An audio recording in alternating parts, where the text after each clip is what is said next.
Look out! Thor, the Norse god of thunder, and his mighty hammer are hurtling toward a theater near you this week in 3D, with Natalie Portman and a hunky new star, Chris Hemsworth. The surprise is who directed this $150 million Marvel comic come to life. Storms, Well, I have to... No, you're a natural, you're a natural.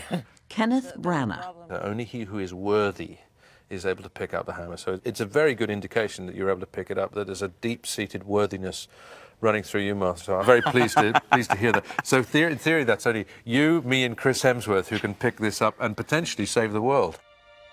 Branagh is better known for Hamlet than hammers. To be or not to be?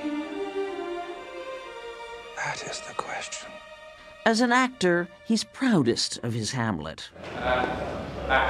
It's one of 6 Shakespeare films he starred in or directed, hoping to make the Bard popular entertainment. Shakespeare earned him 3 of his 4 Oscar nominations. Was there something of your Shakespearean background that was needed and wanted for Thor? The story of the prince who needs to earn the right to become king is a sort of a theme that Shakespeare explores numerously in his plays. You are a vain, greedy, cruel boy. I cast you out! Here, it's Thor. He's cast out of the heavens by his father, the very Shakespearean Anthony Hopkins. You dare threaten me, Thor, with so puny a weapon? Thor loses his powers and has to learn his lessons the hard way on Earth. You're no match for the mighty! The obvious audience for this movie is 13-year-old boys. But I really liked it. Good. I'm definitely not a 13-year-old boy. Tell me how it happened that you ended up directing it. I knew the Thor character and I knew the Thor comic. It was truly one of the only in my youth, particularly in Belfast, that popped out colour-wise. Kenneth Branagh was born in Belfast, Northern Ireland in 1960. But because of the Troubles, violence between Catholics and Protestants, his working-class Protestant parents moved the family to England in 1970. His first acting job was acting English. I literally couldn't be understood at school, so you start to acquire a sort of English accent in order to allow that to be the case. You feel a little guilt-ridden because you're somehow checking your roots in at the house, and that creates a sort of tension at home. Can you still do the Belfast accent? Can I still do I could try to do the Belfast accent. It comes and goes a wee bit. I have to try very hard when I go home. The one place he felt at home was on stage. At about 16, in school and doing some plays, it was almost as if a light went on. A couple of plays in, I internally thought, actually, this is sort of what I'm meant to do. Branagh became instantly famous right out of drama school. Acting, directing, plays, films. In his 20s, he could do no wrong. We few, we happy few, we band of brothers. Preparing to play Henry V, he contacted Prince Charles, hoping for inspiration. I think what that says is the sort of purblind, tunnel-visioned passion of the actor. So I'm amazed that you, A, dared to write to Prince Charles, and B, he responded. Maybe it's just that ignorance is bliss. I wonder that you will still be talking, Signor Benedict. Nobody marks you. What, my dear Lady Disdain?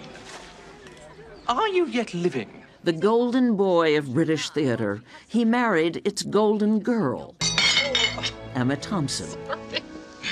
To Margaret, a woman with more beauty than grace. They starred together in movies he directed. Does this work on a lot of women? I'll let you know. Then things started to go wrong. He and Emma Thompson divorced. It's alive.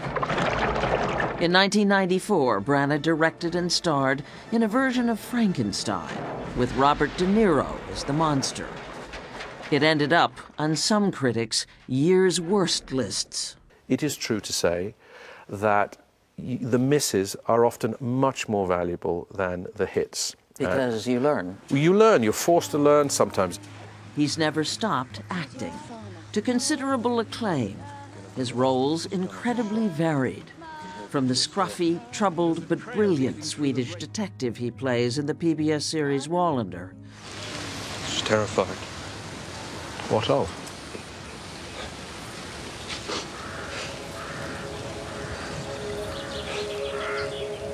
Me. To Harry Potter's pompous professor at Hogwarts. He's a man who is deeply, deeply, deeply in love. And it is, of course, with himself. And 5-time winner of which weekly's Most Charming Smile Award. But I don't talk about that. It was a sort of champagne part to play. That's what it felt like. It was like drinking champagne on a beautiful summer's day. It was absolutely delicious. He uses the same word to describe his marriage 8 years ago to Lindsay Brunnock, an art director who worked with him on a TV miniseries. The delicious road of marriage is a beautifully bumpy one. I just try and sort of be there and feel grateful.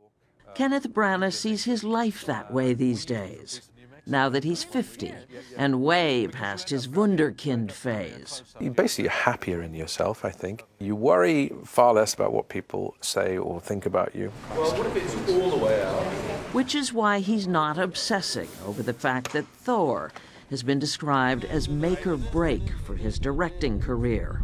That's good. I think we got the right height, yes? I feel like I've had the blessings of about 15 lifetimes as an actor. And so for me, almost everything I do from this point is a complete and utter bonus, directing, acting, or whatever.